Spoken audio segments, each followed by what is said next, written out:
The bourbon in Walter Sullivan's glass caught the amber glow of the hanging lights at the outpost bar. His weathered fingers circled the rim with practiced patience, a habit formed over decades of waiting. At 81, Walter had mastered the art of stillness. His pale blue eyes, still sharp beneath the wrinkles that mapped his face, focused on the television mounted above the bar, where a news anchor spoke about the upcoming 40th anniversary commemoration of Operation Urgent Fury in Grenada. Most patrons paid no attention to the broadcast. Most had forgotten that particular chapter of American military history, if they had ever known it at all. But Walter remembered. The slight tremor in his right hand as he lifted the glass to his lips had nothing to do with his age. The outpost sat just outside Fort Bragg, North Carolina, a watering hole that had served generations of soldiers.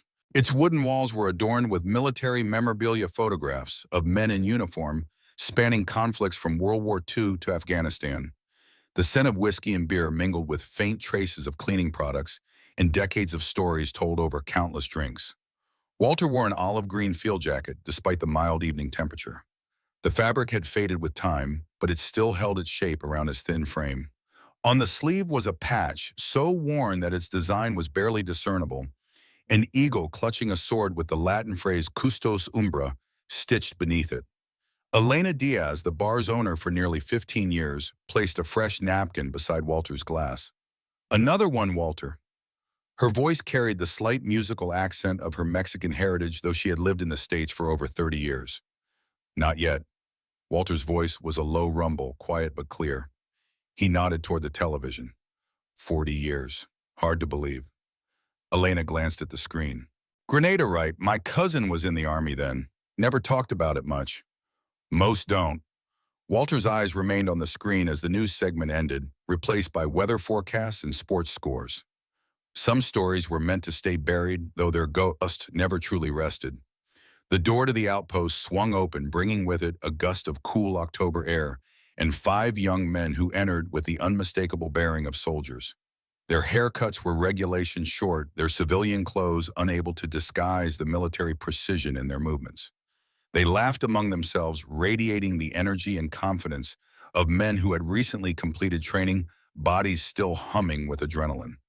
Elena moved to serve them, her experienced eyes registering the Delta Force patches they'd forgotten to remove from their gym bags. The leader of the group, and the tall man with close-cropped dark hair and the muscular build of someone who pushed himself beyond ordinary limits, nodded to Elena as she approached. "Marcus Reed," he introduced himself with an easy smile. "These are Collins, Ramirez, Taylor, and Wilson. Just finished a training run. 5 beers, whatever's cold." Elena returned the smile. "Coming right up." Reed's eyes scanned the nearly empty bar, eventually settling on Walter's solitary figure. His gaze lingered on the old field jacket, then narrowed at the faded patch. He whispered something to Collins, a broad-shouldered man with a reddish beard who glanced at Walter and shrugged. The group took their beers to a table near where Walter sat, their voices carrying as they discussed their training day. "New Kim system is a game-changer for target acquisition," Reed said, taking a long pull from his beer. "Rodriguez hit 12 moving targets in under 40 seconds with the thermal sight." "That's nothing," Taylor replied. "The Israelis have a system that can track 20 targets simultaneously through smoke and darkness. Our tech is always 2 steps behind." Walter's fingers tightened almost imperceptibly around his glass. He took another sip of bourbon, his eyes now fixed on the dark liquid rather than the television. Reed, noticing Walter's reaction, turned in his seat. His curiosity piqued, he stood and moved to the bar, positioning himself next to Walter. He gestured to the older man's jacket. "Hey, old-timer, what's that patch you're wearing? I've never seen it in any military history book." Walter didn't turn his head, just rotated his glass slowly on the bar top. His silence seemed to fill the space between them. Reed persisted, his tone carrying the casual arrogance of youth. "Looks like something you'd pick up at a surplus store to impress the ladies." He chuckled, glancing back at his friends, who were watching with amused interest. Walter finally turned, his pale blue eyes meeting Reed's. For a moment, something flashed in those aged eyes, something sharp and penetrating that made Reed's smile falter. "Not everything in military history makes it into your textbooks, son." Walter's voice was quiet, but there was a steely undertone that suggested depths Reed couldn't fathom. Reed recovered quickly, his smile returning with a skeptical edge. Really, because I've studied every special operations unit in U.S. military history. There's no unit with an eagle and sword patch saying, he leaned closer, squinting at the faded lettering. Custos Umbra. What's that supposed to mean? Guardian of the Shadow, Walter translated, turning back to his drink. And you're right, officially we never existed. Reed's hand reached out, fingers brushing against the worn fabric of the patch. As he did so, Walter's mind snapped away from the bar, hurled backward through time with violent clarity. October 1983. The air was thick with heat and humidity as their helicopter approached the small Caribbean island of Grenada. Lieutenant Walter Sullivan, 39 years old, sat pressed against 5 other men in the cramped confines of the Black Hawk. Their faces were blackened with camouflage paint, their eyes alert and focused, despite 36 hours without sleep. They were Sentinel, a 6-man unit assembled from the most elite operators in Delta Force for missions that required absolute deniability. Walter checked his ANPRC-77 radio, adjusting the frequency to avoid detection. The equipment was bulky by modern standards, but reliable when used correctly. 5 minutes to insertion, the pilot's voice crackled through their headsets. Weather conditions optimal, no radar detection. Richard Hayes, their team leader, nodded. At 45, Hayes was older than most operators, but his experience was unmatched. He held up 5 fingers, then pointed to each man in sequence, a final confirmation of their roles. Walter nodded when Hayes pointed to him. As weapons specialist, he carried an M4 carbine with an XM148 grenade launcher attachment, a combination of precision and explosive force. Michael Thornton, their medic, checked his field kit one last time. David Reynolds, communications expert, monitored a second radio set. Samuel Jackson, demolitions, patted the satchel charges secured to his vest. And Thomas Cooper, the youngest at 28, adjusted the scope on his M21 sniper rifle. The mission extract, a CIA operative, captured while gathering intelligence on Cuban military presence. The operative was being held in a fortress on the eastern edge of the island, soon to be transferred to Cuba for interrogation. Their window was 4 hours. After that, the operative would be gone, and with him secrets that could compromise agents throughout the region. Remember, Hayes said, his voice steady against the roar of the helicopter blades. We are ghosts. We were never here. Walter snapped back to the present, Reed's hand still touching the patch. The young soldier's face showed impatience, clearly taking Walter's momentary absence as deliberate rudeness. So, what unit was it? Reed pressed his voice harder now. Because I'm pretty sure you were wearing something you didn't earn. He turned to his friends. Hey guy, come check this out. I think we've got ourselves a case of stolen valor. The other 4 soldiers stood and moved toward the bar, forming a loose semicircle around Walter. Their postures shifted subtly from relaxed to confrontational. Collins, the red-bearded soldier, leaned in to examine the patch. I know every special operations unit in U.S. military history, active or defunct. There's no Custos Umbra anything. Like I said, Walter replied, his voice still calm despite being surrounded. Officially, we never existed. Elena noticed the developing situation and moved quickly down the bar. Is there a problem here, gentlemen? Her tone was professional but carried a clear warning. Reed ignored her, focusing on Walter. You know what bothers me more than anything, guys like you who pretend to be something they're not. Real soldiers died earning their patches. Walter remained unnaturally still, his weathered face revealing nothing.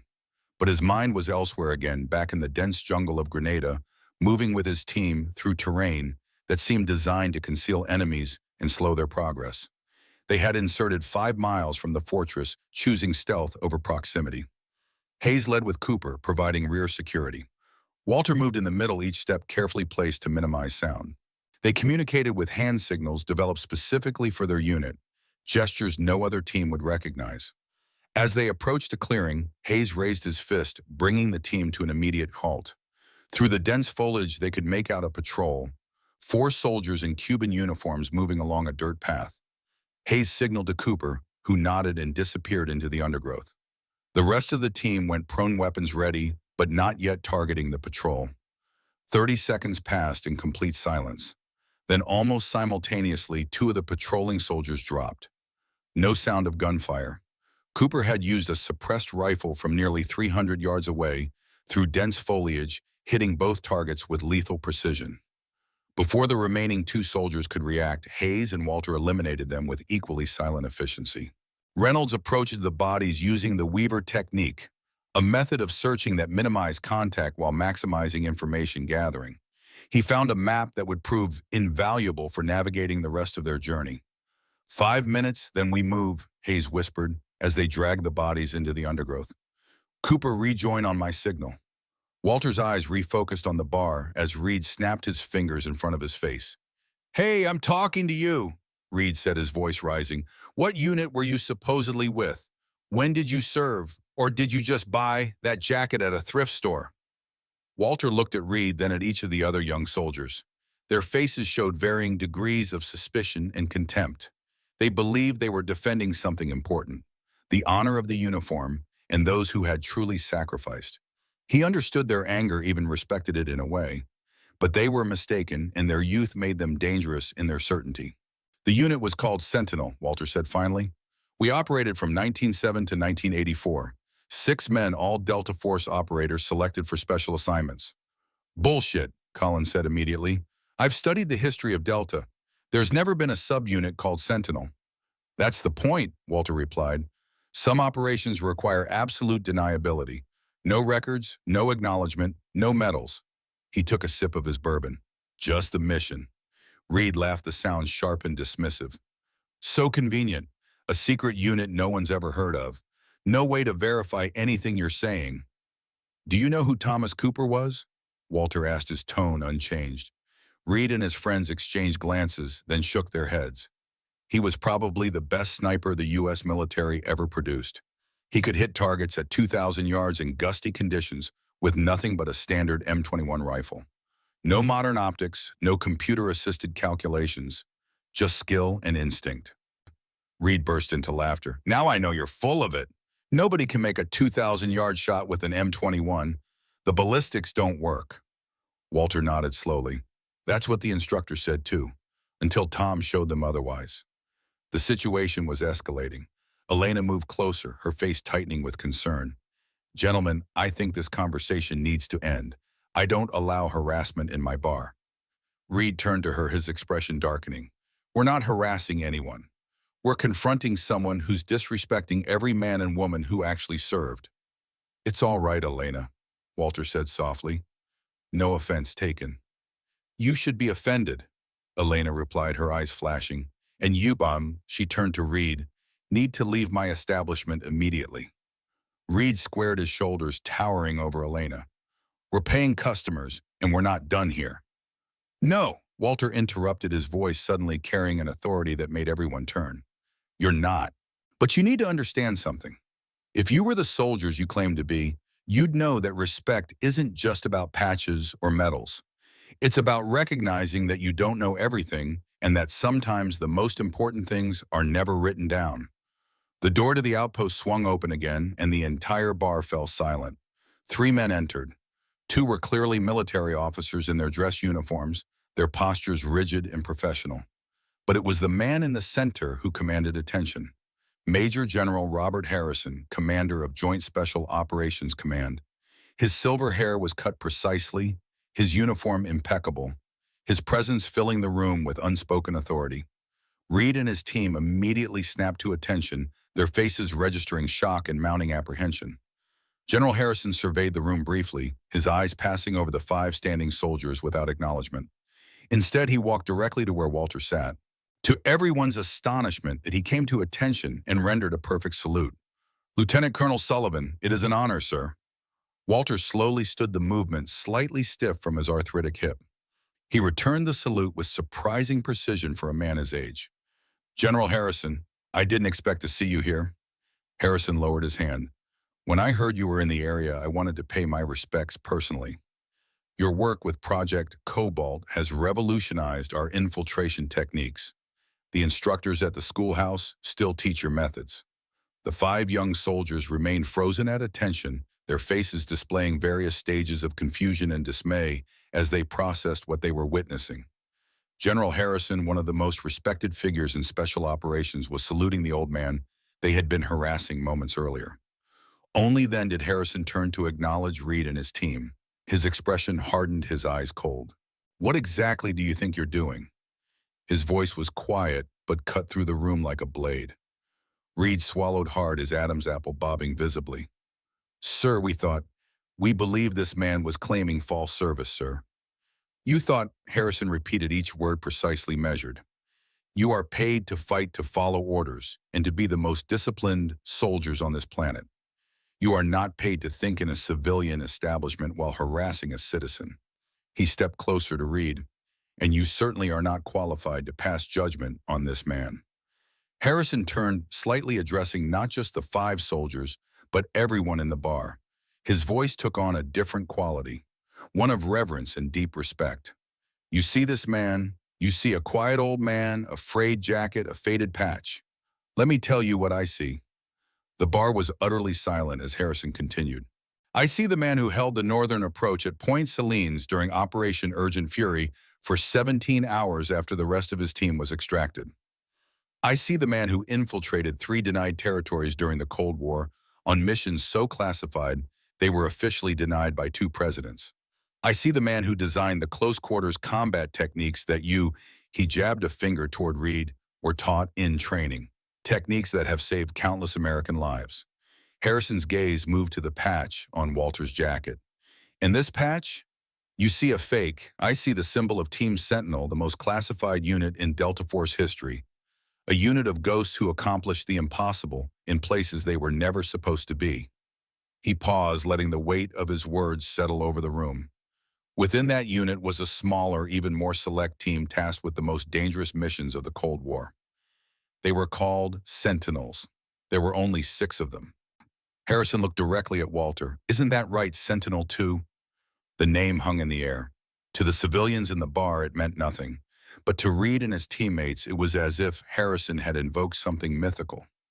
Their expressions transformed from confusion to shock, then to a dawning realization and shame. Walter looked at Harrison for a long moment, then nodded almost imperceptibly. We did our job, General, nothing more. You did far more than your bum, Harrison countered, and it's time the record reflected that. He gestured to one of the officers who had accompanied him. Major Wilson has some documents for you to review. The President has authorized the declassification of some of your operations. Your team deserves recognition, Walter, even after all these years. Walter's composure cracked slightly, a subtle tightening around his eyes, the only indication of his surprise. The team is gone, General. I'm the only one left. That's what I need to discuss with you, Harrison said, his voice lowering. But not here. My office tomorrow morning. I'll be there, Walter agreed. Harrison turned back to Reed and his team, his expression hardening again. As for you gentlemen, report to Major Wilson at 0500 tomorrow. You're all on report, and you'll be spending the next month studying the history you thought you knew so well. He paused. Dismissed. Reed and his team saluted sharply, then filed out of the bar in silence, their earlier bravado completely evaporated. As the door closed behind them, Harrison turned to Walter again. I apologize for their behavior, Walter. It's inexcusable. Walter shook his head slightly. They're young Robert, full of fire. I remember being like that. He looked toward the door where Reed had disappeared. That fire is what makes them good at what they do. They just need to learn where to direct it. Harrison nodded, understanding in his eyes. Still, they'll learn respect one way or another. He glanced at his watch. I need to get back to base. Tomorrow, 0900. I'll be there, Walter confirmed. After Harrison and his officers left, Walter settled back onto his bar stool. Elena approached, her eyes wide with astonishment. Walter Sullivan, in all the years you've been coming to my bar, you never once mentioned you were, whatever that was. Walter smiled faintly. Just a soldier, Elena. Nothing more. A soldier, she repeated, shaking her head in disbelief. You want another bourbon on the house? Thank you. Walter nodded. As Elena poured his drink, Walter's mind drifted again to Grenada, to the final mission that had defined and haunted him for 4 decades. The fortress loomed against the night sky, a colonial relic repurposed as a military installation. Team Sentinel had reached the perimeter fence after 8 hours of careful movement through jungle terrain. The intelligence was accurate. 4 guards patrolled the exterior, changing shifts every 2 hours. 2 more were stationed at the main entrance. Cooper had positioned himself on a ridge 300 yards away, his rifle trained on the eastern guard tower. Hayes signaled the team to hold as they waited for the moment when the patrol patterns created a 30-second window on the western approach. Sentinel 2. Sentinel 3, Hayes whispered. You take the fence. Sentinel 4, communications disruption on my mark. Sentinel 5, prepare for door breach if necessary. Walter and Thornton moved silently to the fence wire cutters ready. Reynolds activated a small device designed to create localized interference with the fortress's communications. Jackson waited with his charges ready to create a diversion if needed. 20 seconds. Hayes counted down. 15. 10. The guards moved exactly as anticipated, creating the brief window they needed. Execute. Walter and Thornton cut through the fence with practiced efficiency, creating an opening just large enough for a man to slide through.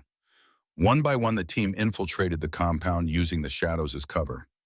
Cooper's voice came through their earpieces, calm and measured. 2 tangos approaching from the north. 15 seconds until visual contact. Hayes signaled the team to freeze as Walter readied his weapon. The approaching guards passed within 10 feet, oblivious to the intruders concealed in shadow. They reached the building where the operative was being held. Reynolds produced a set of lockpicks and worked on the door while the rest of the team maintained security. In less than a minute, they were inside. The operative was in the third room. They checked, bound to a chair. His face bruised, but his eyes alert. Thornton quickly assessed his condition, while Walter and Hayes secured the room. Can you walk? Thornton asked quietly as he cut the restraints. The operative nodded, though his legs trembled as he stood. Sentinel 1, we have the package, Hayes reported into his radio. Beginning extraction. That's when everything went wrong. An alarm blared through the fortress. Shouting voices echoed through the corridors. Their window of opportunity had just collapsed. Change of plans, Hayes decided immediately. Sentinel 6, we need a diversion. Eastern perimeter, 30 seconds. Copy, Cooper's calm voice replied. Exactly 30 seconds later, a series of explosions rocked the eastern side of the fortress. Cooper had targeted the fuel storage area with precision shots. As guards rushed to respond, Team Sentinel moved in the opposite direction, supporting the weakened operative between them. They made it to the fence before the first shots were fired at them. Walter returned fire covering as his teammates helped the operative through the opening. The situation deteriorated rapidly as more guards arrived, their bullets striking the ground around them. Move, move, Hayes ordered as they entered the jungle, the sounds of pursuit close behind. They had planned for this contingency, a secondary extraction point 3 miles north, but the operative was slowing them down, his injuries more severe than they had appeared.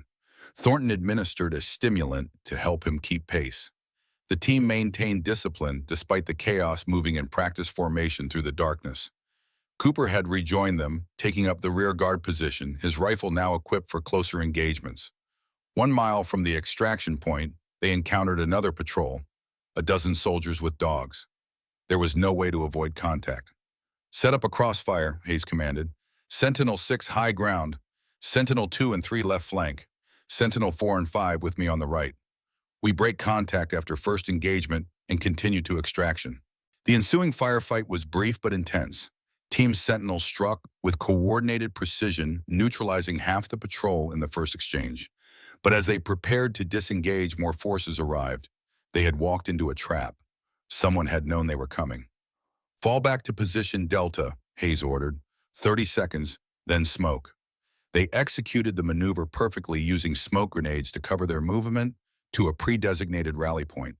But as Walter provided covering fire, he saw Cooper take a hit, the impact spinning him around before he dropped to one knee. Man down, Walter reported, already moving toward Cooper. Negative, continue mission, Cooper responded through gritted teeth. I'll delay them. Hayes made the hard call. Sentinel team, move to extraction. Sentinel 6, fall back when possible. But Walter hesitated, watching as Cooper set up a defensive position behind a fallen tree. Their eyes met for a moment, and Cooper nodded once, a gesture of acceptance and farewell. Get the operative out, Cooper said simply. I've got this. The rest of the team continued towards extraction, the operative between them, Walter repeatedly looking back until the darkness swallowed any sight of Cooper. They reached the extraction point as dawn began to break. The helicopter appeared right on schedule, touching down just long enough for them to board with the operative. As they lifted off, Walter stared out at the jungle, listening to the distant sound of gunfire that gradually faded beneath the roar of the rotors. Cooper never made it to extraction. Official reports later stated that all members of the infiltration team had returned successfully. Thomas Cooper was never mentioned. He had never existed and therefore could never have died. In the Outpost bar 40 years later, Walter finished his bourbon in a single swallow. The memory of that night burned far stronger than the alcohol. Elena watched him with newfound respect and curiosity. "You okay, Walter?" He nodded, setting down his empty glass. "Just remembering old friends. The men from your unit, the ones the general mentioned." "Yes," Walter confirmed. "Good men, the best I've ever known." Elena hesitated, then asked, "What happened to them, if you don't mind my asking?" Walter looked up at the television, now showing a baseball game that no one was watching. "They completed their missions," he said finally, "but some never came home." Elena nodded, understanding that was all he would say on the matter. She placed a gentle hand on his for just a moment, then moved away to serve other customers. Walter reached into his jacket pocket and withdrew a small, worn photograph. In it, 6 men stood before a helicopter, their faces young and serious, their futures unknown.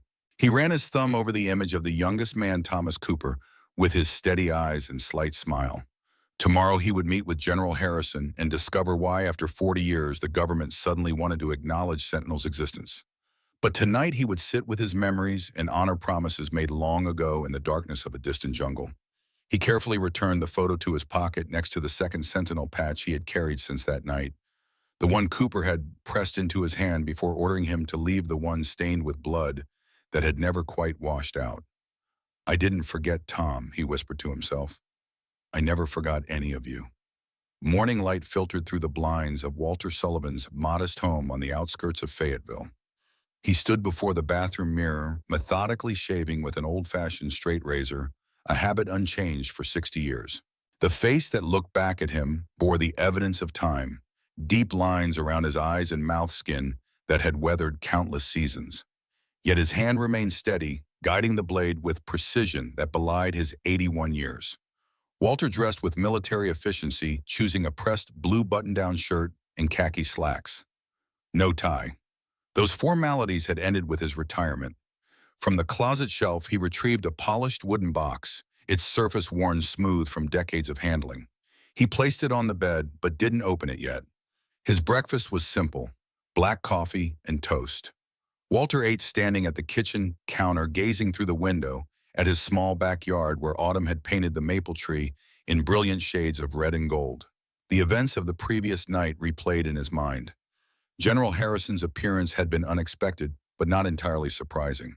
Walter had sensed for some time that the past was circling back like a predator, returning to territory it had abandoned years ago. At precisely 8:15 a.m., Walter collected the wooden box and his car keys. His 1998 Buick Century started on the first try, its engine rumbling with familiar reassurance. The drive to Fort Bragg took 20 minutes each mile, bringing him closer to conversations he had thought would never occur. The security checkpoint was a reminder of how much had changed. Digital scanners, cameras, armed guards with modern tactical gear, a far cry from the simple ID checks of his era. Yet some things remained the same: the crisp salutes, the respectful "Good morning, sir," when they saw his retired military ID, the deference shown to a man who had served. Walter was escorted to General Harrison's office by a young captain who kept stealing glances at him, curiosity evident in her eyes. She had clearly been briefed on who he was, or at least who they now claimed he had been. "Through here, sir," she said, opening a door to a spacious office overlooking the parade grounds. General Robert Harrison stood as Walter entered, coming around his desk to shake hands. At 60, Harrison was more than 20 years Walter's junior, but the respect in his eyes was genuine. They had crossed paths occasionally during Harrison's early career, though the younger man had never known the full extent of Walter's service until years later. "Walter, thank you for coming." Harrison gestured to a comfortable chair across from his desk. "Coffee. Thank you." Walter sat, placing the wooden box on his lap. He waited until the captain had poured 2 cups and departed before speaking again. "I imagine this isn't just a social call, Robert." Harrison settled into his chair, his expression turning serious. "No, this is about Thomas Cooper." Walter's hand tightened imperceptibly around the coffee cup. "Cooper died in Grenada, October 1983. "That's what the reports say," Harrison agreed. That's what you witnessed or thought you witnessed. He opened a drawer and removed a red-bordered folder stamped with top secret designations. But recently declassified documents tell a different story. Walter set down his coffee, suddenly wary. What are you saying? Harrison opened the folder and turned it so Walter could see its contents. The first page contained a grainy black and white photograph dated April 1985, nearly 2 years after the Grenada operation. It showed a man in civilian clothes being escorted between two buildings in what appeared to be a Cuban facility. His face was partially turned away from the camera, but the profile was hauntingly familiar. This was taken at a detention center outside Havana, Harrison said quietly. CIA assets identified this man as an American prisoner. We believe it was Cooper. Walter stared at the photograph, decades of certainty suddenly crumbling beneath him. That's impossible. I heard the gunfire. His position was overrun. There's no way. We thought so too, Harrison agreed, until we found these. He turned to the next document, an intelligence report from 1987 detailing a prisoner exchange between Cuba and the United States. Most names were redacted, but one code name remained Albatross. Cooper's call sign, Walter whispered, the shock evident in his voice. Harrison nodded. The exchange was handled at the highest levels. Only the CIA Director, Secretary of State, and President knew the details. It appears that Cooper was recovered, but under strict conditions. What conditions? Walter demanded, his composure slipping for the first time. Complete anonymity, no repatriation to military service, no contact with former teammates. In exchange, the Cubans released 3 other high-value intelligence assets. Harrison's face showed the moral complexity of such decisions. They made Cooper disappear twice, once when he was captured and again when he came home. Walter sat absolutely still, processing this revelation. For 40 years he had lived with the certainty of Cooper's death, had mourned him, had carried the weight of leaving him behind. Now that certainty was revealed as an elaborate fiction. Where is he now? Walter finally asked, his voice unnaturally controlled. That's where things get complicated, Harrison replied. After the exchange, Cooper was given a new identity, Samuel Wright. He was relocated to New Mexico with a cover story about being a retired Forestry Service employee. The last confirmed location we have is from 1990. After that, he drops off the record. Walter opened the wooden box on his lap, revealing its contents. 6 patches identical to the one on his jacket, each representing a member of Team Sentinel. He removed the one with S6 embroidered in the corner. Cooper gave me this before we left him. Walter said, his voice low. Told me not to let them forget. And then my government made sure they did just that. Harrison didn't flinch from Walter's accusation. It was a different time, Walter. The Cold War demanded sacrifices. Sacrifices, Walter interrupted, anger finally breaking through his calm exterior. We knew about sacrifices. We accepted that we might die, that no one would know our names or what we did. But to survive, to come home, and then be erased by the very country you bled for. He shook his head. That's not sacrifice, that's betrayal. Harrison didn't argue the point. Instead, he continued, there's more. The reason this has come up now is that we've received intelligence that Cooper, or Wright, may be in danger. Walter's head snapped up. What kind of danger? Several former Cuban intelligence officers from that era have died under suspicious circumstances in the past 6 months. We believe someone is eliminating witnesses to certain Cold War operations, including the Grenada mission. Harrison leaned forward. If Cooper is still alive, he could be a target. Why come to me? Walter asked, though he already knew the answer. Because if anyone can find him, it's you. You knew him better than anyone. And because you deserve to know the truth. Harrison paused. And because I need your help training the team that will locate and protect him. Walter's eyes narrowed. What team? A knock at the door interrupted them. Harrison called for the visitor to enter, and Marcus Reed stepped into the office, his posture rigid, his face carefully composed. Gone was the arrogance from the previous night, replaced by formal military discipline. Captain Reed reporting as ordered, sir. Reed saluted sharply, his eyes fixed on a point just above Harrison's head, deliberately avoiding looking at Walter. Harrison returned the salute. At ease, Captain. Take a seat. Reed sat in the chair next to Walter, still not making eye contact. Captain Reed and his team have been temporarily reassigned, Harrison explained to Walter. Their new mission is to locate and secure Thomas Cooper, but they need guidance from someone who knew how Sentinel operated. They need you, Walter. Walter turned to study Reed, who finally met his gaze. The young soldier's expression revealed complex emotions, embarrassment from the previous night's encounter, but also determination and a hint of hope for redemption. With all due respect, sir, Reed said, addressing Walter directly, my team and I will do whatever it takes to complete this mission successfully. We understand we have much to learn. Walter considered him for a long moment. Tell me, Captain Reed, why should I help you? Reed didn't hesitate. Because a soldier may be in danger, because he deserves to come home properly, and because we were wrong last night and I want to make it right. The simple honesty in Reed's response resonated with Walter. He turned back to Harrison. I'll need complete access to all files on Cooper and the mission. And I want your word that when we find him, he'll be properly recognized, not hidden away again. Harrison nodded. You have it. The President has authorized full disclosure of Team Sentinel's operations. The world has changed, Walter. The secrets from that era no longer need protection. Walter stood, decision made. Then let's find Cooper and bring him home. As they left Harrison's office, Reed fell in step beside Walter. The younger man cleared his throat awkwardly. Sir, about last night. Walter cut him off with a raised hand. I'm not interested in apologies, Captain. I'm interested in actions. Show me you can learn, adapt, and complete the mission. That's all that matters now. Reed nodded, accepting the terms. Yes, sir. My team is assembled in the Tactical Operations Center. They're expecting us. The Tactical Operations Center occupied a secure wing of the headquarters building. When Walter entered, 4 soldiers snapped to attention, Reed's team from the bar. Their faces showed the same mixture of embarrassment and determination as their leaders. At ease, Walter said. We have work to do and not much time to do it. For the next 3 hours, Walter reviewed the intelligence on Cooper, while Reed's team absorbed every detail about Team Sentinel's methods and Cooper's background. Walter explained the unit's origins, its specialized techniques, and the unique skills each member brought to the team. Cooper wasn't just a sniper, Walter explained, displaying an old photograph of the young soldier.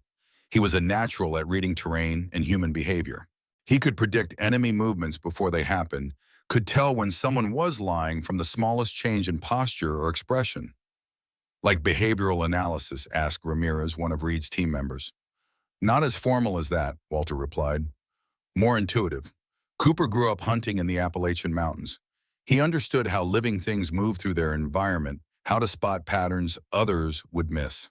Walter produced a map of New Mexico, the area where Cooper had last been located. If he stayed true to his nature, he wouldn't have settled in a city. He'd want open space, mountains, forests, somewhere he could see threats coming. Reed studied the map. The Gila Wilderness area, remote, difficult terrain, but with small communities where he could live without attracting attention. Walter nodded approvingly. Good thinking, Captain.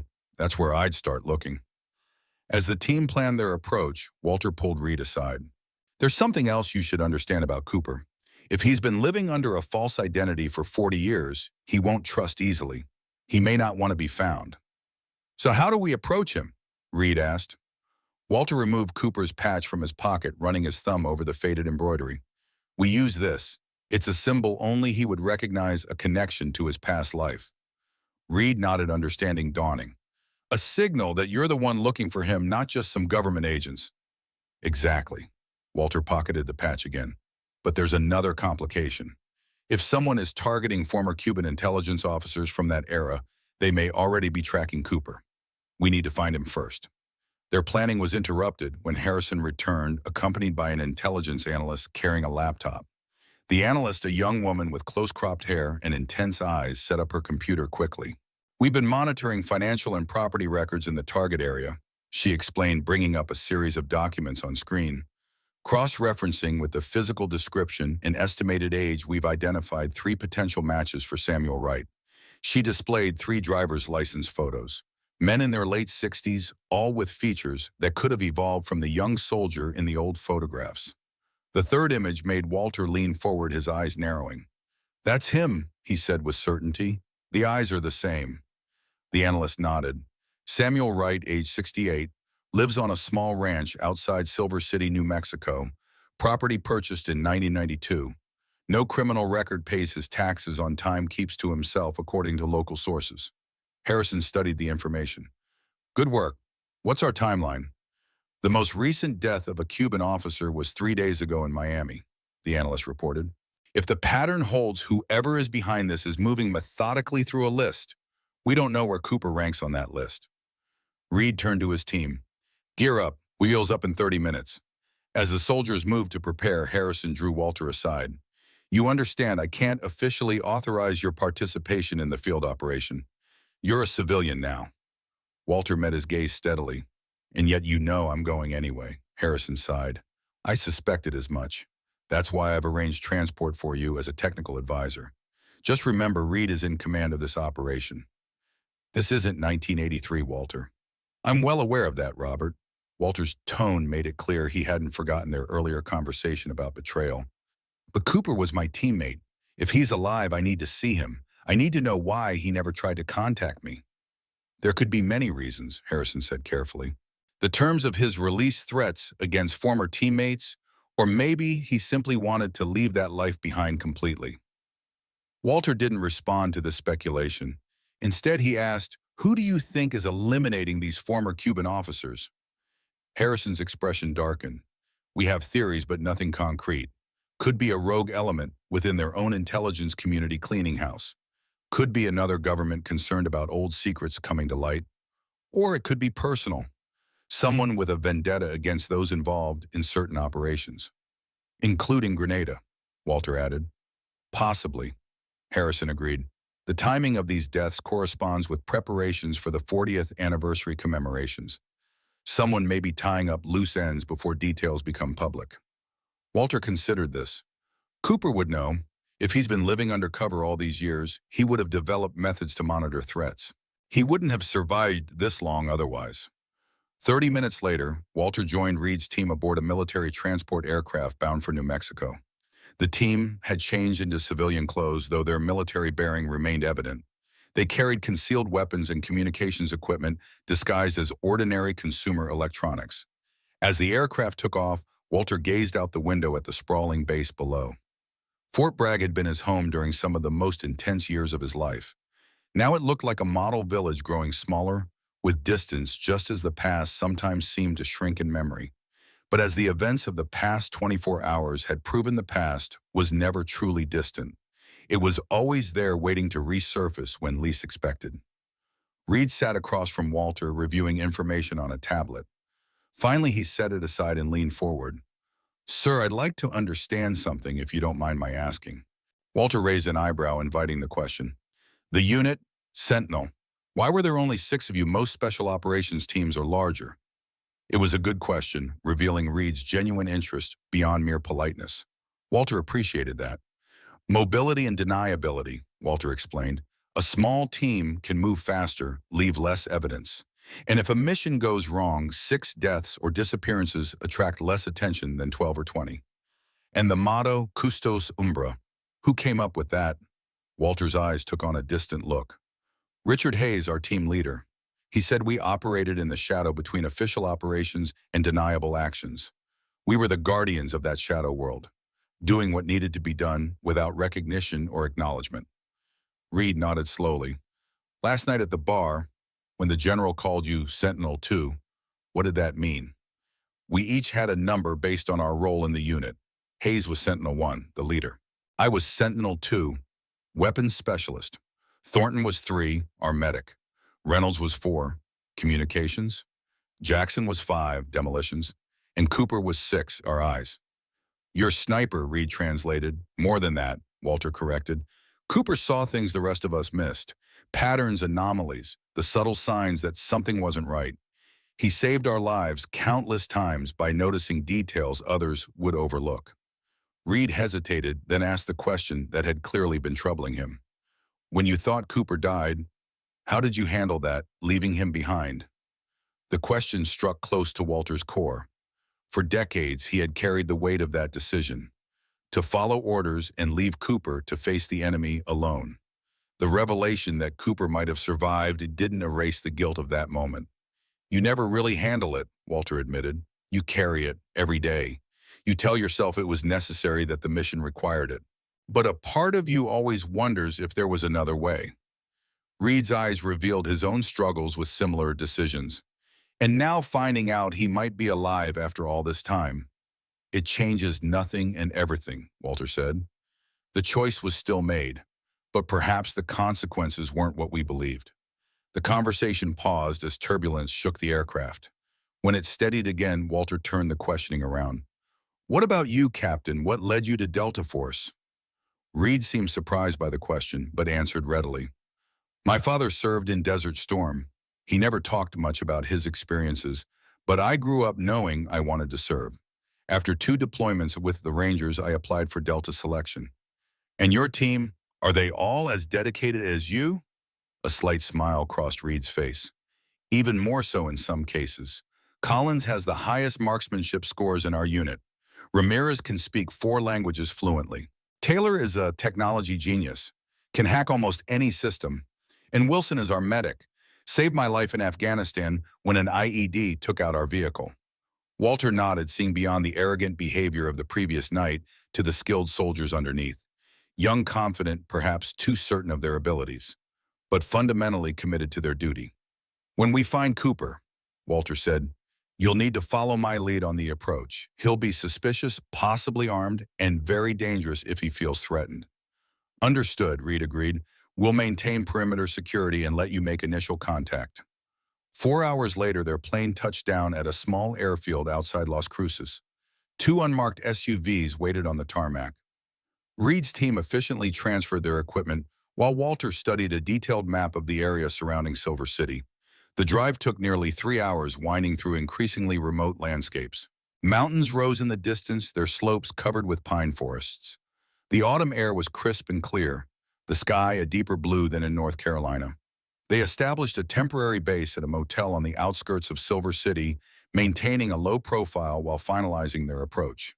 Intelligence confirmed that Samuel Wright, Cooper, lived on a 20-acre property about 15 miles outside town, accessible only by a single dirt road. Satellite imagery shows the main house here, Reed indicated on a digital map displayed on a laptop. 1 outbuilding, possibly a workshop here. The property is partially fenced with clear lines of sight in all directions from the house. Perfect defensive position. Walter wasn't surprised.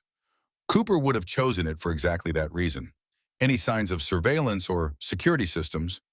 Nothing obvious on the satellite images, but given his background, we should assume he has some form of perimeter monitoring. Reed looked at Walter.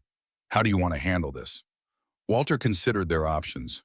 A direct approach risked spooking Cooper. Surveillance might be detected, triggering exactly the response they hoped to avoid. The answer came from remembering who Cooper was, not just a soldier, but a man with specific habits and preferences. Cooper was a creature of routine, Walter said finally. Each morning on missions, he would find the highest point available and observe the surrounding area for exactly 15 minutes. He called it taking the temperature, understanding the environment before engaging with it. Reed caught on immediately, so we identify his observation point and intercept him there. Exactly, one person, me, making a peaceful approach while displaying the sentinel patch. The rest of your team should maintain distance, but be ready to respond if there's trouble. As night fell, they reviewed their plan one final time. Walter would approach Cooper's likely observation point at dawn, while Reed's team established a loose perimeter at a discreet distance. If all went well, Walter would make contact and explain the situation. If not, they would fall back and develop an alternative approach. Walter spent a restless night in his motel room, sleep coming in brief intervals between long periods of reflection.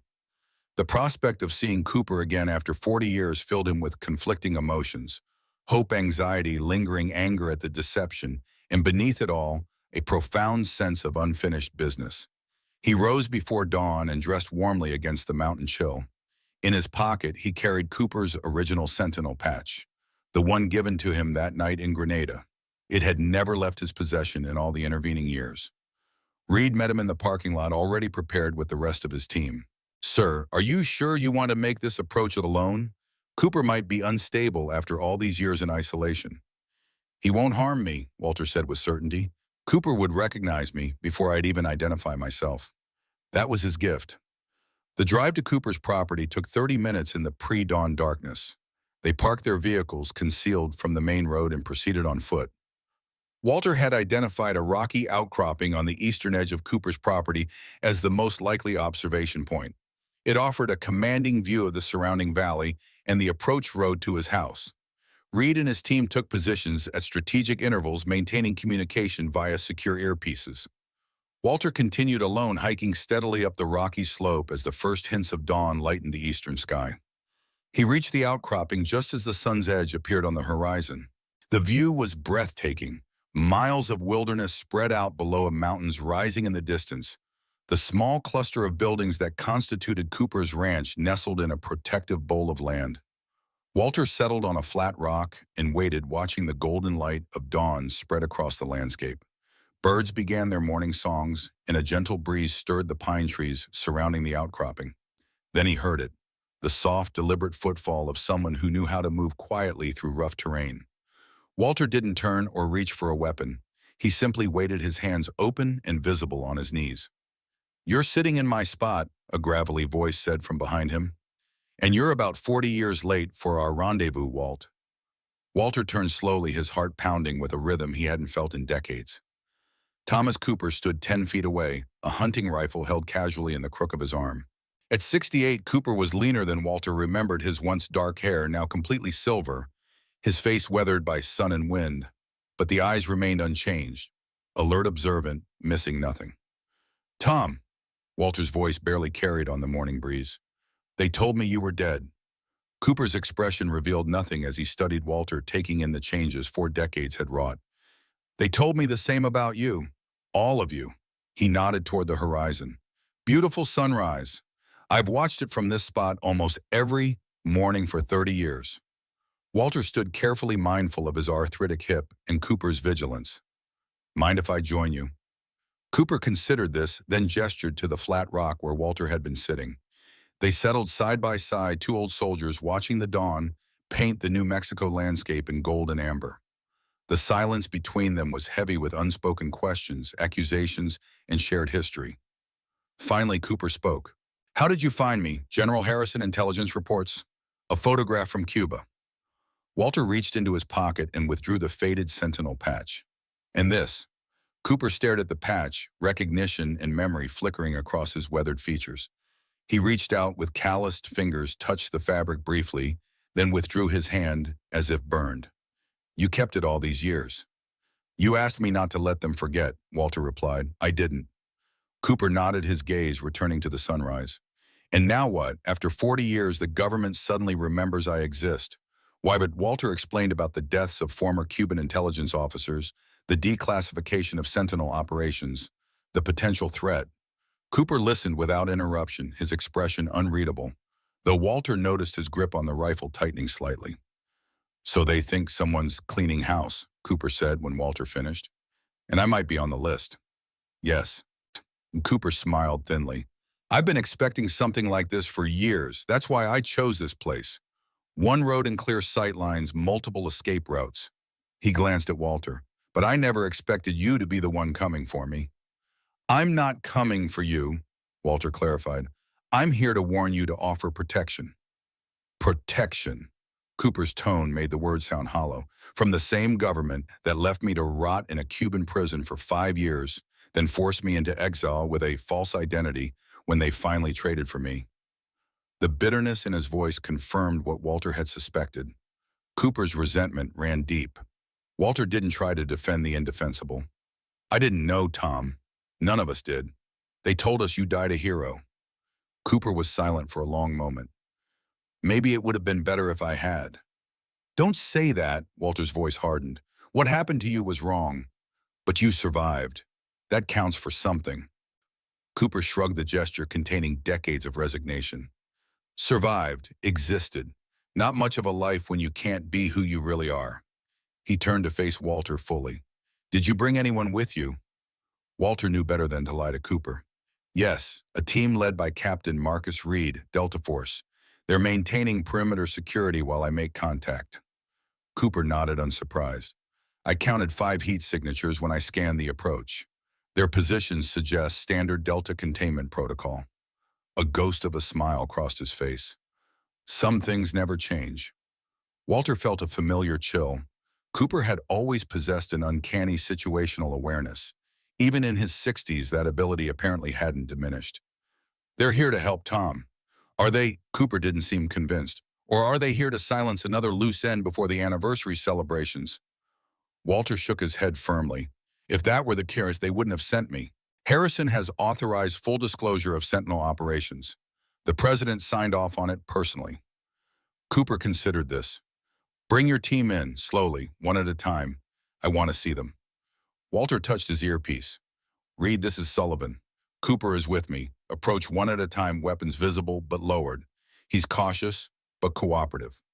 Reed acknowledged, and minutes later he appeared on the path below, walking with deliberate openness, his sidearm holstered and visible. He stopped 20 feet away and waited for permission to advance. Cooper studied him intently. This is the team leader, PM. Yes, Captain Marcus Reed. Cooper made a small gesture and Reed approached, stopping at a respectful distance. Sir, Captain Marcus Reed, Delta Force.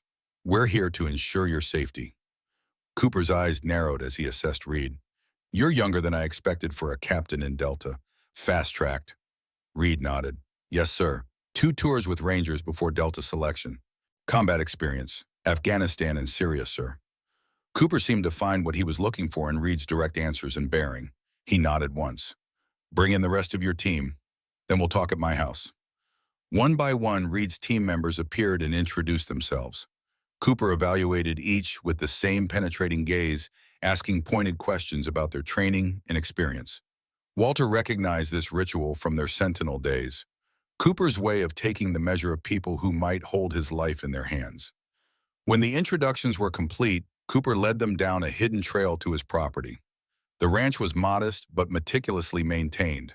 A single-story house with a wraparound porch, a workshop, and a small barn.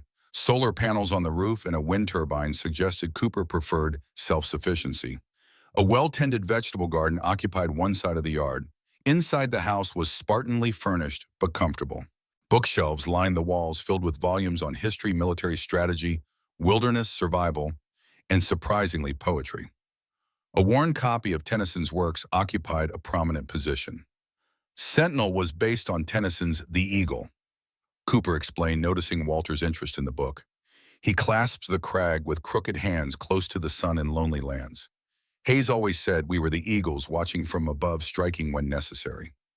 Cooper directed Reed's team to secure the perimeter while Walter and Reed talked in the kitchen.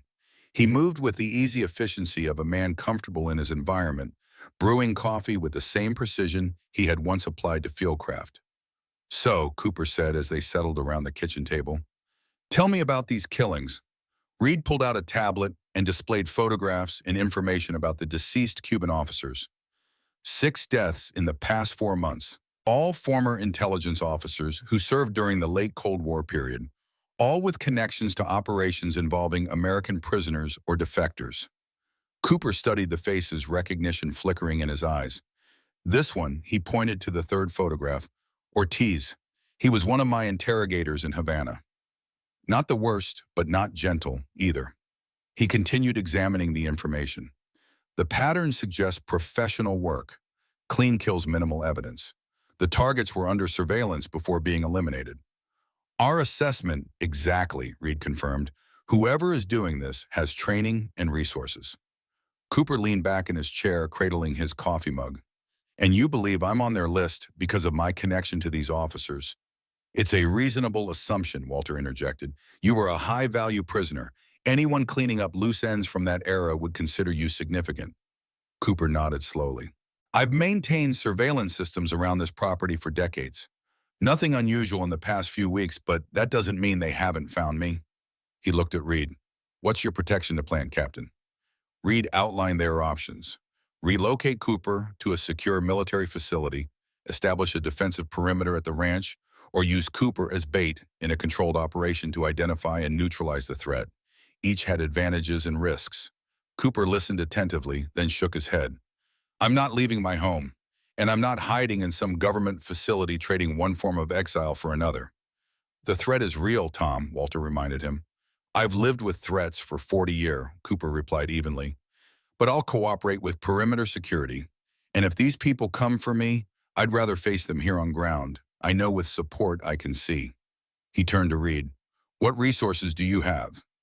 My team plus potential air support within 20 minutes. We have advanced surveillance equipment, tactical communications, and authorization for lethal force if necessary. Cooper considered this.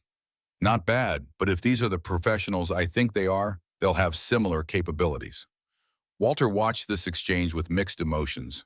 Cooper was engaging with the situation like the soldier he had always been, assessing threats, evaluating resources, planning countermeasures.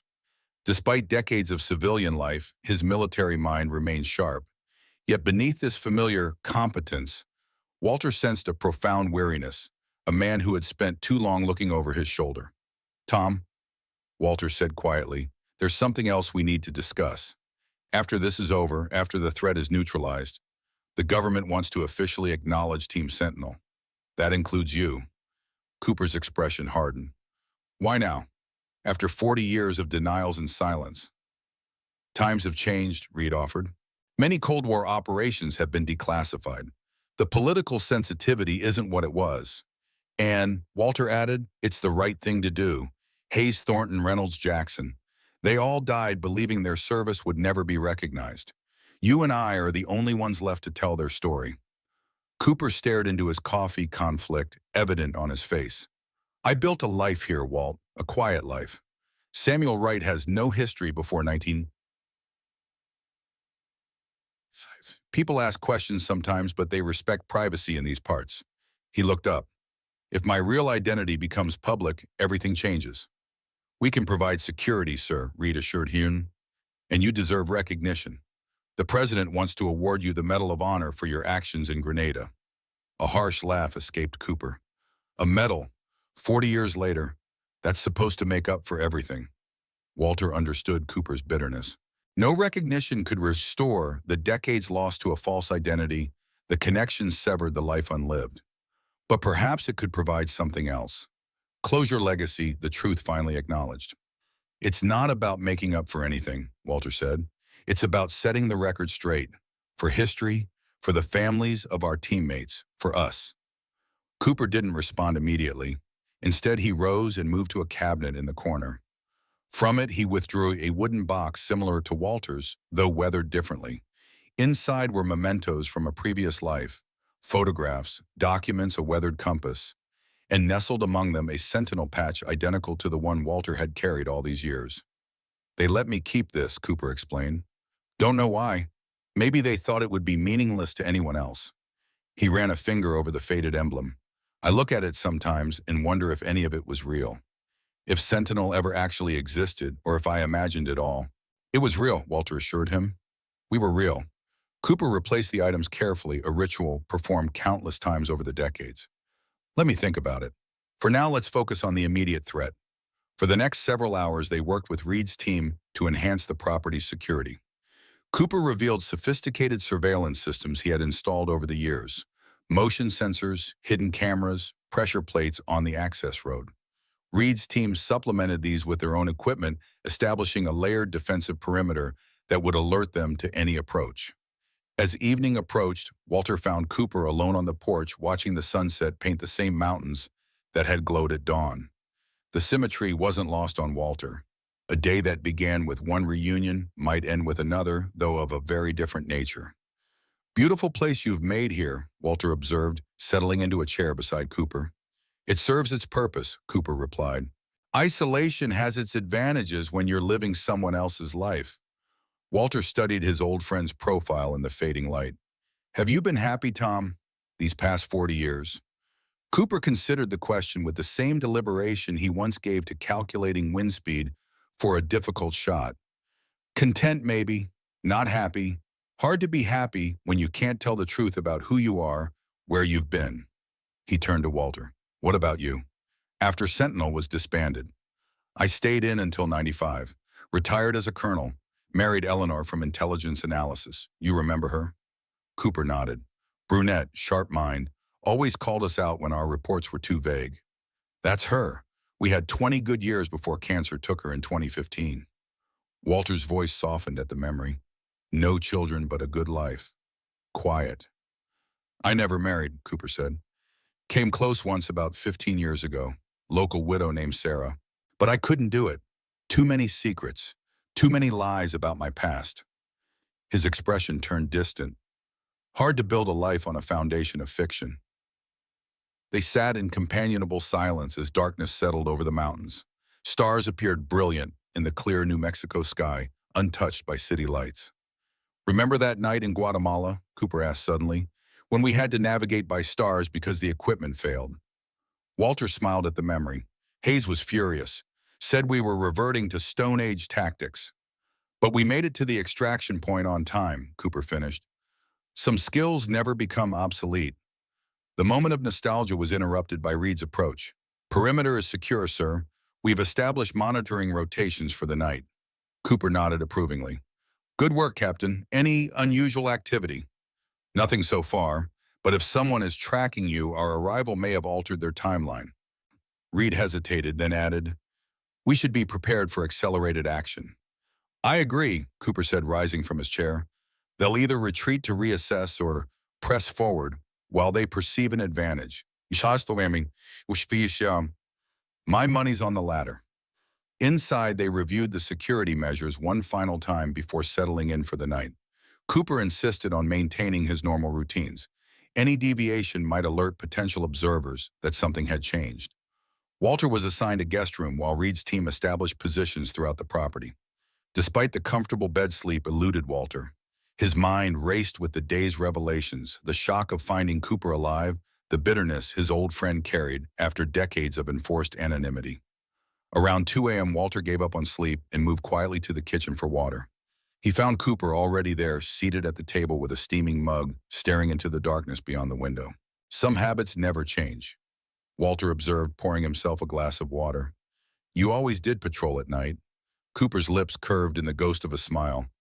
3 hours of sleep is still enough at my age. Don't need much more. Walter joined him at the table.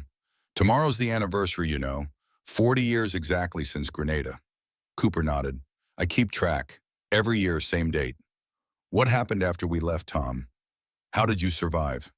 Cooper was silent for so long that Walter thought he might not answer. When he finally spoke, his voice was detached, as if narrating someone else's story. After you evacuated with the operative, I held my position as long as possible. Took out 7 more hostiles before they flanked me. I was hit twice, shoulder and leg. Not immediately fatal, but enough to incapacitate me.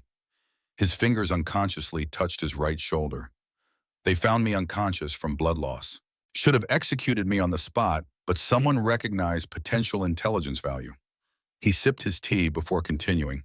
I spent 3 weeks in a makeshift prison on Grenada, then was transferred to Cuba when the American forces secured the island.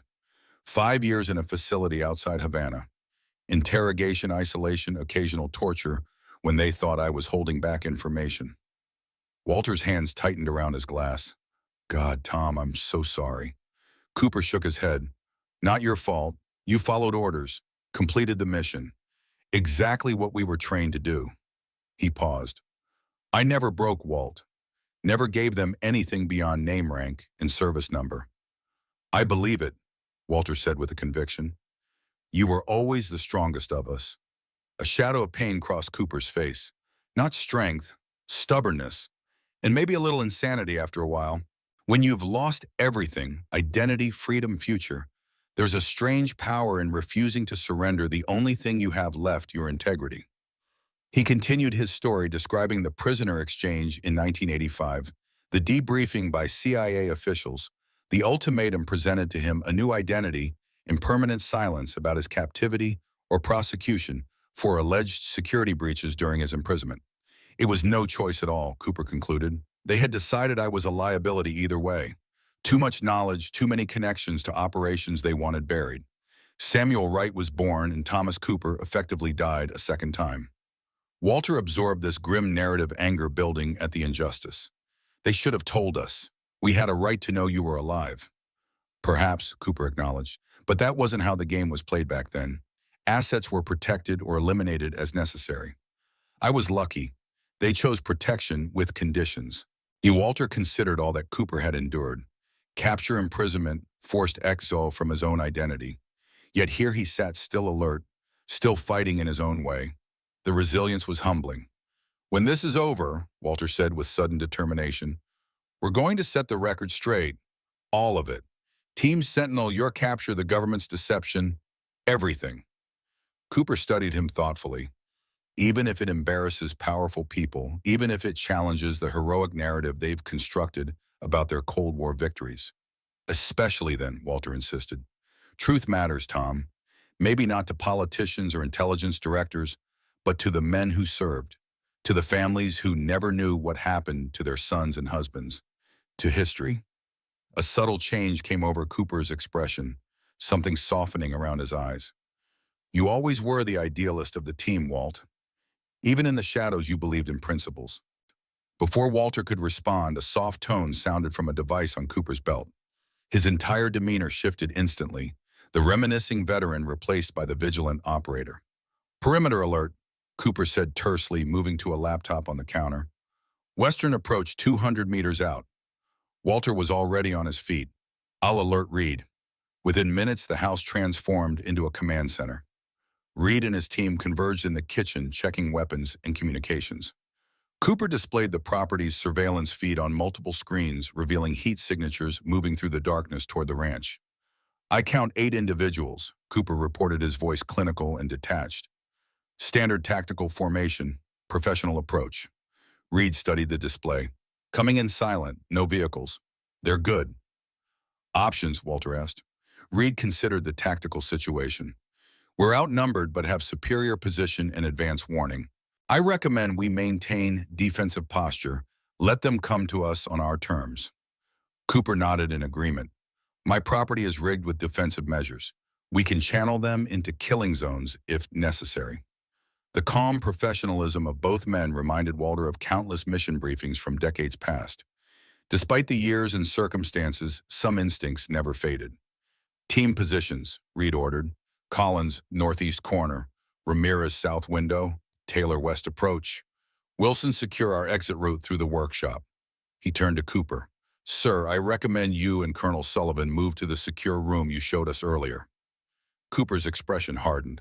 "I haven't hidden from a fight in my life, Captain. I'm not starting now." Walter intervened before an argument could develop. "Tom, we need someone monitoring the surveillance systems. You know this property better than anyone. Direct us from the secure room while Reed's team engages." Cooper recognized the logic, though he clearly disliked the passive role. "Fine, but I'm not going unarmed." He moved to a bookshelf and pressed a hidden mechanism. The shelf swung outward, revealing a concealed cabinet containing several weapons. Cooper selected a customized M14 rifle, an older model but meticulously maintained. "Still prefer the classics, I see," Walter observed. Cooper checked the rifle with practiced efficiency.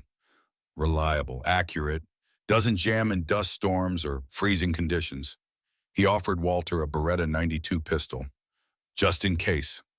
Walter accepted the weapon, its weight familiar, despite years since he'd last carried one. The secure room was located beneath the house, accessible through a concealed entrance in the pantry. Cooper had constructed it years earlier as a last resort shelter, equipped with communications equipment, supplies, and multiple escape routes. As they prepared to descend, Reed approached Cooper. "Sir, any other surprises on the property I should know about?" Cooper's expression was unreadable. "Northwest corner, 50 meters from the house. Pressure-triggered countermeasures. If they approach from that direction, give the command sunrise on the radio. I'll activate remotely." Reed nodded, not asking for details. Some things were better left unspecified until needed. Walter and Cooper established themselves in the secure room, monitoring the approach through multiple camera feeds. Reed's team had positioned themselves strategically throughout the house and property, maintaining communication through encrypted channels. The intruders advanced methodically, using natural cover and moving in coordinated pairs. Their equipment and tactics confirmed Reed's assessment. These were professionals, likely former military or intelligence operatives. "They'll probe for weaknesses first," Cooper predicted, watching their movement patterns. "Standard 2-man reconnaissance followed by primary assault team." Walter studied the tactical display. Reminiscent of Russian Spetsnaz methodology. Precision over force. Cooper nodded agreement. Contractor teams often adopt their techniques, efficient for small unit operations. On the monitors, the intruders reached the outer perimeter. One team moved toward the northwest corner, exactly as Cooper had anticipated. Reed Cooper spoke into the radio, "Command sunrise in 10 seconds. "Copy that," Reed's voice replied. "Sunrise in 10. Cooper typed a command into the system. Moments later, the northwest quadrant of the property erupted in a series of controlled explosions, not designed to kill but to disorient and confuse. Flashbang devices detonated in sequence, followed by smoke canisters that filled the area with dense vision-obscuring vapor. "Non-lethal deterrence," Cooper explained to Walter's questioning look. "I'm not interested in having bodies on my property." The diversionary tactic worked. The intruders scattered, their formation disrupted. Reed's team seized the advantage, pinning down two of the attackers with precisely aimed fire that forced them into cover without injuring them. Identification, Reed's voice came through the radio. "Subjects appear to be speaking Russian, military-grade equipment, professional contractors, not government agents." Cooper and Walter exchanged glances. "Russian contractors," Walter mused, "cleaning up Cold War loose ends." "Possible," Cooper replied, "or working for someone who wants those ends cleaned up." The engagement intensified as the intruders regrouped and pressed their attack from multiple directions simultaneously. Reed's team responded with disciplined fire, maintaining their defensive positions while avoiding lethal force when possible. Walter watched Cooper throughout the exchange, noting how his old friend remained calm and focused, directing tactical adjustments based on the changing situation. 40 years of civilian life hadn't diminished his operational instincts. "East approach clear," Reed reported. "Two subjects retreating, west side still engaged." The tide seemed to be turning in their favor when suddenly the surveillance screens went black. Cooper's fingers flew over the keyboard, attempting to restore the system. "They've cut the power to the cameras," he reported grimly, switching to backup. The backup system provided limited coverage enough to see that the remaining intruders had changed tactics. They were no longer attempting to breach the house directly. Instead, they appeared to be retreating toward the perimeter. "Something's wrong," Cooper muttered, his expression concerned. "This doesn't make sense. They're professional enough to know they still have numeric advantage."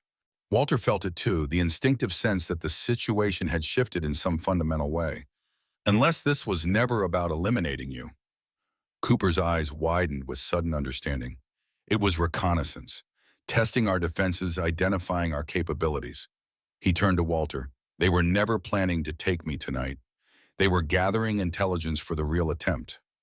Reed's voice crackled over the radio. "All subjects retreating. Permission to pursue?" "Negative." Cooper responded immediately.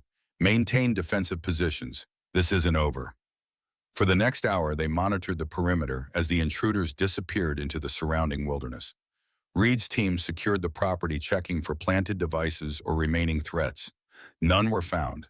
When they finally emerged from the secure room, dawn was approaching once again. The eastern sky was beginning to lighten, the stars fading. Reed met them in the kitchen, his expression grim despite their apparent victory. "They were professionals," he reported, "tactically sound, well-equipped. We recovered this from one of their positions." He placed a small electronic device on the table. "Advanced surveillance transmitter. Russian manufacture, but that doesn't necessarily mean Russian principles." Cooper examined the device without touching it. "Cold War technology has been on the black market for decades. Anyone with resources could acquire it." Walter was thinking beyond the immediate threat. "They'll be back, better prepared, more aggressive." "Agreed," Reed said. "We should relocate Mr. Wright immediately. This position is compromised." Cooper shook his head firmly. "I told you before, I'm not running. This is my home." "It's not about running," Walter countered. "It's about tactical repositioning. They know our numbers now, our basic defensive setup. Next time they'll come with overwhelming force." Cooper considered this, then looked at Reed. "How quickly can you get reinforcements?" 6 hours for additional Delta personnel, less if we get priority authorization." "Do it," Cooper decided. "But I'm staying here. If they want me, they'll have to come and get me." Walter recognized the stubborn determination that had kept Cooper alive in Cuban captivity. Arguing would be pointless. Instead, he focused on practical considerations. "We need to understand who's behind this and why. The timing suggests connection to the anniversary, but there must be more to it." Reed nodded. I'll contact General Harrison, request intelligence updates and additional resources. He hesitated, then added, Sir, with your permission, I'd like to send Taylor back with the surveillance device. Our technical team might be able to trace its origin. Cooper considered this, then agreed. One condition. When he returns, I want all the information you have on the Cuban officers who were killed. Complete files, not the sanitized versions. I'll see what I can do, Reed promised, then withdrew to make arrangements. Left alone with Walter again, Cooper moved to the window watching the lightening sky. You know what today is, Walt? The anniversary, Walter replied. 40 years exactly. Cooper nodded slowly. 40 years since I died the first time. Seems fitting they'd tried to make it permanent on the same date. We won't let that happen, Walter assured him. Cooper turned from the window, his expression resolute. No, we won't, because I've decided something. I'm tired of hiding. Tired of being Samuel Wright instead of Thomas Cooper. Tired of pretending my life with Sentinel never happened. Walter felt a surge of hope. You're ready to go public, to accept recognition. On my terms, Cooper clarified. The full truth? Everything. The mission, the capture, the government's decision to keep me dead to my teammates and family. All of it. Walter understood the significance of this decision. It won't be easy. There will be resistance from certain quarters. Let them resist, Cooper said with quiet determination. I've lived a half-life for 40 years, Walt. Whatever time I have left, I want to live it as myself. The eastern sky blazed with color as the sun crested the mountains. A new day, the anniversary of a mission that had changed both their lives forever, was beginning. But for the first time in decades, Walter felt something he had thought long extinguished. The promise of resolution of justice delayed, but perhaps not ultimately denied. As Reed's team secured the perimeter and prepared for the next phase of the operation, Walter and Cooper sat together on the porch watching the sunrise, just as they had watched the sunset the evening before. The symmetry seemed appropriate. One cycle ending, another beginning. Whatever happens next, Walter said quietly, I'm glad I found you, Tom. Cooper nodded, a measure of peace settling over his weathered features. So am I, Walt. So am I. The sun cleared the mountains, its light washing over the landscape, illuminating every shadow, every hidden corner. For two men who had spent much of their lives operating in darkness, the symbolism wasn't lost. After 40 years of secrets and separation, the truth would finally have its day in the light. Cooper reached into his pocket and withdrew his sentinel patch, holding it alongside the one Walter had carried all these years. Two halves of a shared history separated by time and circumstance, now reunited. Custos Umbra, Cooper murmured. Guardians of the shadow. Not anymore, Walter replied with quiet certainty. From now on, we stand in the light. Cooper smiled, a genuine smile that erased years from his face, revealing glimpses of the young soldier he had once been. The light it is then, together. As Reed approached to brief them on the reinforcement plans, Walter felt a profound sense of completion. The circle that had been broken 40 years ago in the jungles of Grenada was finally being made whole. Whatever threats still loomed on the horizon, they would face them not as ghosts or shadows, but as what they truly were. Soldiers who had served with honor, men who deserved to reclaim their rightful place in history. The forgotten sentinels would be forgotten no more.